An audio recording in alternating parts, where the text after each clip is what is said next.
Correspondance de Marie-Anne de Nesle duchesse de Châteauroux à sa sœur Diane Adélaïde duchesse de Lauragais. Le 25 novembre 1744, le comte de Maurepas apporte à la duchesse de Châteauroux un billet de Louis XV. Après des mois de séparation, le roi exige le retour de sa maîtresse à Versailles.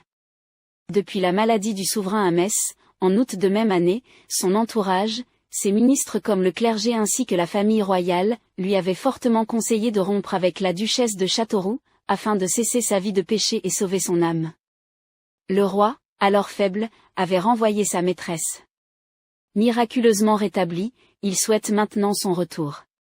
Paris, 28 novembre 1744. À ma sœur la duchesse de Lauragais, Châteauroux, en point du jour, en 1740. Chère sœur, vous qui m'avez tant soutenue au cours de ces derniers mois, vous qui pour moi êtes plus qu'une sœur, une amie, une confidente. Votre soutien a toujours été sans faille, même lorsque le peuple me maudissait, à Metz, me rendant injustement coupable du mal qui accablait notre roi. Comme il est facile de rendre la maîtresse de Sa Majesté responsable de tous les maux. À quoi donc devais-je m'attendre en vérité? Nos sœurs ont été elles aussi calomniées. Avant elles, les maîtresses de Louis XIV ne connurent pas non plus de repos. Admirées lors des démonstrations de faste et de magnificence, elles ne sont que jalousées et mises plus bas que terre, dès que l'occasion se présente pour leurs nombreux ennemis. Ma victoire personnelle, c'est bien naturellement la visite de Monsieur de Maurepas. Cet homme, qui s'est réjoui de ma chute en août, s'est présenté chez moi il y a 3 jours, contraint par le roi de m'apporter un billet dans lequel Sa Majesté réclame ma présence à la cour. J'aurais dû m'y rendre aujourd'hui. Tout cela, vous devez déjà le savoir. Mais je ne serai pas à Versailles ce soir. On me dira souffrante, pour expliquer mon retard. Par le marquis de Vintimille.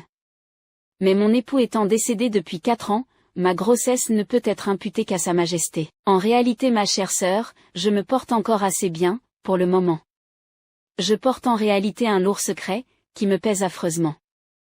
Aussi, pardonnez-moi de vous mettre dans la confidence, et de vous demander de porter ce fardeau avec moi malgré que vous êtes sur le point d'accoucher. Personne, hormis la vieille et bonne Marie, n'est au courant et ne devra apprendre ce que je vais vous révéler. Depuis quelques semaines, je suis lasse, prise de vertige et de faiblesse. J'ai fait venir un médecin, lui cachant qui j'étais. Ce qu'il m'a révélé n'a fait que confirmer une crainte qui grandissait en moi. Il y a 2 nuits de cela, je me suis secrètement rendue à Versailles. Seul le bel était instruit de ma venue. Lorsque je pénétrai dans la chambre de Louis, nos retrouvailles, après cette longue séparation, furent émouvantes et passionnées. Mais je n'étais pas là pour cela.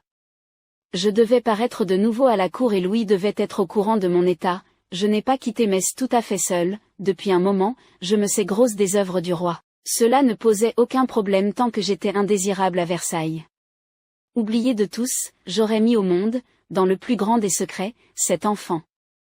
Je l'aurais envoyé à la campagne, espérant qu'un jour j'aurais pu lui faire rencontrer Sa Majesté. Mais pour l'heure, je sais que le roi ne désire pas d'enfant de ses maîtresses. Ayant pris conscience de mon état, Louis a été pris de panique. Notre regrettée sœur Pauline était mariée, lorsqu'elle s'est retrouvée mère d'un bâtard du roi. Notre neveu a donc été reconnu par le marquis de Vintimille.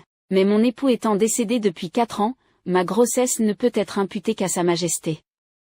Je ne vous apprendrai sans doute rien en vous écrivant que nous avions un accord que notre sœur Louise avait elle aussi avec le roi. Sa Majesté ne veut en rien imiter son bisaïeul Louis XIV, en ayant des bâtards qui feront un jour de l'ombre aux héritiers légitimes de sa couronne. Un enfant né d'une femme de haute condition n'est pas envisageable, Louis craint trop que cet enfant ne trouve plus tard des appuis parmi la noblesse, pour l'aider à faire reconnaître sa royale naissance. Sa Majesté ne veut pas de bâtards. C'est pourquoi nous avions très souvent recours à ce que l'on nomme un condom, afin que nulle vie ne puisse s'installer en mon sein. Cependant, ce moyen d'éviter une grossesse n'est pas sans faille. Le roi m'a demandé de trouver un moyen pour faire disparaître rapidement le fruit que je porte. Je ne peux retarder que de quelques jours, voire quelques semaines, mon retour à la cour. La condition posée par Sa Majesté, non négociable, est que je reparaisse tel que j'étais jadis, vide de toute vie. Peu importe les moyens que j'utiliserai, pourvu que cela soit efficace et rapide m'a confié Louis. Par là, il me suggérait d'avoir recours à un avortement. Cependant, Il n'a jamais prononcé ce mot, le roi peut se montrer bien lâche et égoïste. Il sait fort bien que cette pratique est condamnable par les hommes, encore davantage par Dieu. Il ne veut pas en prendre la responsabilité. Il ne veut rien savoir de ce qui va se passer. Il m'a quitté grosse, il souhaite me revoir vide. C'est là l'unique condition à mon retour. Ce fruit que je porte est l'unique obstacle à mon triomphe. J'ai été sali, bafoué, humilié par les ministres, le confesseur de Sa Majesté, haï et méprisé par la reine et les dames de sa maison. Je veux les voir plier dorénavant. Ils ont profité de la faiblesse du roi pour m'évincer. Certains ont été disgraciés dès le rétablissement de Sa Majesté. Le point final est mon retour alors que Louis avait promis de ne jamais me revoir. Le roi m'a également attribué la charge de surintendante de la maison de la future dauphine. Je ne peux pas rester dans l'ombre. Je ne me retirerai pas du monde pour élever un bâtard et laisser mes ennemis triompher, donner au roi une autre maîtresse. Cette nuit, une faiseuse d'anges doit venir. Il paraît que c'est l'une des meilleures dans Paris, et que plusieurs dames de la noblesse ont déjà eu recours à ses services. Ne vous effrayez pas ma sœur et ne me jugez point. Vous aurez compris l'importance de cette venue. Ma bonne Marie la fera entrer discrètement par derrière. Nous ne serons que toutes les trois. Demain, mon ventre ne sera plus qu'un cimetière. Et dans quelques jours, je rejoindrai la cour pour écraser mes ennemis. Sitôt que vous aurez lu cette lettre, brûlez-la. Ainsi, il ne restera plus de traces de cette fâcheuse affaire. Adieu ma chère sœur, Marie-Anne de Châteauroux. Cette lettre de la duchesse de Châteauroux fut la dernière que sa sœur, Madame de Lauragais, reçut. Le 30 novembre, le roi fut averti que sa maîtresse, fiévreuse, était au plus mal, victime de convulsions et de fortes douleurs dans tout le corps. La cour trouva Louis XV, rongé par l'anxiété. Marie-Anne décéda le 8 décembre, officiellement d'une péritonite bien qu'on parlât de poison. Elle n'avait que 27 ans. En réalité, la duchesse était morte des suites d'un avortement raté, ce que personne ne sut jamais. Alors qu'elle se mourait, Madame de Lauragais mettait au monde une fille, prénommée Marie-Anne. Au-delà de la fiction, renvoyée par Louis XV sur pression de son entourage en août 1744, Marie-Anne de Nesle est rappelée à la cour en novembre.